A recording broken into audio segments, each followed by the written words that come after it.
지하 갱도의 문이 열립니다. 끝이 보이지 않는 터널. We are at the depth of 420 meters. 잠시 후 거대한 지하 공간이 모습을 드러냅니다. 세계 최초의 고준위 핵폐기물 처분장, 핀란드 온칼로입니다. 약 10분 정도 차를 타고 이동했습니다. 이곳은 지하 450m 터널의 끝부분입니다. 앞으로 이곳에 고준위 방사성 폐기물이 묻히게 됩니다.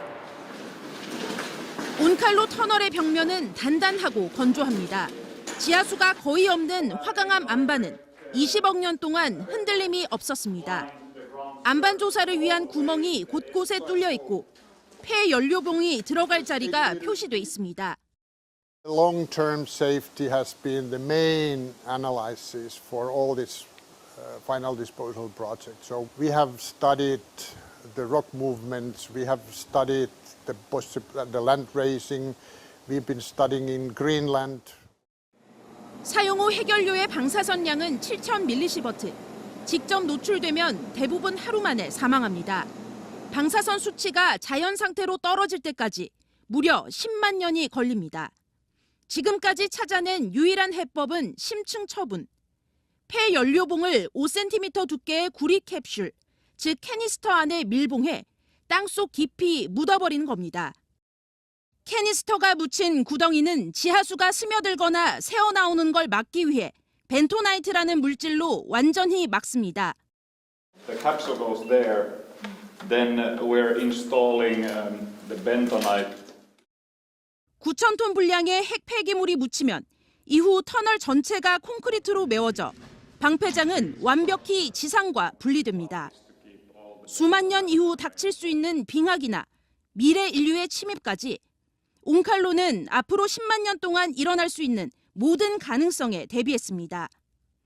미래 세대가 이 공간에 무엇이 묻혔는지 알지 못하더라도 지상의 생태계가 계속 이어지게 하는 것이 최종 목표입니다. No one needs to worry about the spent fuel here at the minus 430 meters, so people can live above the repository and not even knowing about the repository. 온칼로가 위치한 에우라요키 시민에게 직접 지급되는 보상금은 없습니다. 대신 매년 2천만 유로, 우리 돈 260억 원가량이 세금으로 거쳐 오롯이 시에 돌아갑니다. On se sen verran muuttunut ainakin, että paljon sieltä tulee rahaa Euroopan kunnalle. Niin, sähköä tietysti tulee. 핀란드는 이르면 내년부터 원전 3기에서 나오는 핵 폐기물을 이곳 온칼로에 매장합니다. 핀란드는 최종 처분장을 찾은 뒤 29년 만에 첫 매립 작업에 들어갑니다. 이곳에 100년 동안 핵 폐기물을 차곡차곡 쌓은 뒤 10만 년 동안 인류로부터 완벽히 격리하게 됩니다. 핀란드 온칼로에서 MBC 뉴스 윤파란입니다. 자, 핀란드 현지 취재를 한 부산 MBC 윤파란 기자와 얘기 좀 더 나눠보겠습니다. 자, 윤 기자. 네. 이 고준위 방사성 폐기물, 그러니까 사용한 뒤에 남은 핵연료, 봉 이런 거죠. 이게 방사성 빠져나오지 못하게 이렇게 좀 잘 밀봉을 하고 깊이 묻거나 뭐 이렇게 물속에 담그거나 이런 게 필요한 건데 네. 이거 위험하다는 생각 때문에 오라는 데가 없단 말이죠. 네. 그래서 굉장히 어려운 문제인데 핀란드가 세계 최초로 유일하게 이 고준위 방사성 폐기물 처리장을 만들었단 말이죠. 이게 어떻게 가능했습니까? 네, 우선 핵심만 정리를 해보면 충분한 시간과 또 투명한 공개 토론, 거부할 권리가 있었다는 겁니다. 핀란드는 원전 가동 초기인 1980년대부터 방패장을 짓기 위해서 지질 조사를 벌였고요. 네. 또 안정적인 안반을 가진 후보지 100여 곳을 찾았습니다. 그중에서 사업자가 5곳을 골랐습니다.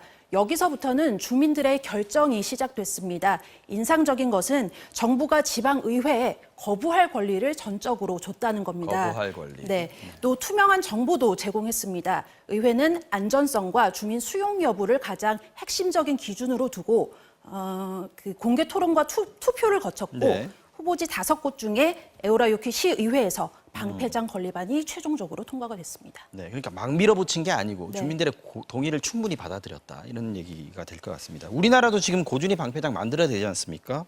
만들려고 여러 번 시도도 한 걸로 알고 있습니다. 근데 아직까지 못 만들고 있는 거죠. 네. 2003년 부안 사태를 기억하실 겁니다. 그렇습니다. 당시에는 고준이, 중저준이 구분하지 않고 방패장을 짓겠다 해서 좀 혼란이 컸었는데요. 네네. 당시 군수가 일방적으로 방패장 유치를 신청을 했더니 주민들이 거세게 반발했습니다. 유혈 사태가 일어날 정도였는데요. 맞습니다. 기억납니다. 네, 지난해 경주에서도 임시 저장소를 증설하는 과정에서 여론 조작 의혹까지 일면서 민심이 들끓었습니다. 네. 이렇듯 우리 방패장 역사를 돌아보면 불통과 불신 이렇게 볼 수 있겠습니다. 게다가 부산과 울산, 경남 지역은 인구 대비해서 세계 최대의 원전 밀집 지대입니다. 네. 방사선 비상계획구역 안에 사는 인구만 무려 355만 명입니다. 그러니까 설득할 주민이 이렇게 많다 그런 얘기입니다. 그러네요. 자, 유럽연합이 최근에 논란 끝에 원전을 그린 텍소노미에 포함시키기로 했습니다. 네. 이게 그러니까 원자력도 친환경 에너지에 포함시키겠다 이런 건데 대신 선결 조건이 있었지 않습니까? 폐기물 처리 시설 이게 이 조건 안에 들어 있었죠. 네, 맞습니다. 2050년까지 핵폐기물 연구 처분장을 마련하라. 네. 이게 선결 조건의 핵심입니다. 그런데 유럽 안에서도 이걸 충족시킬 수 있는 나라는 핀란드나 스웨덴, 프랑스 정도밖에 없습니다. 네. 때문에 원전 운영이 더 어려워진 게 아니냐 이런 얘기도 나오고 있는데요. 우리도 오는 9월 발표되는 한국형 녹색 분류 체계에 원전이 포함될 것으로 보입니다. 그런데 이런 핵폐기물 처리 시설 문제를 해결하지도 못한 채 원전 비중을 다시 늘리는 게 과연 맞을지 사회적인 논의가 필요할 것으로 보입니다. 네, 윤파랑 기자 잘 들었습니다. 지난 1978년 운영을 시작한 올킬로오토 원전입니다.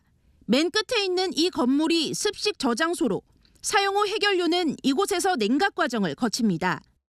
핀란드는 1983년 이 시설의 운영을 시작함과 동시에 곧바로 방패장 부지를 찾아 나섰습니다.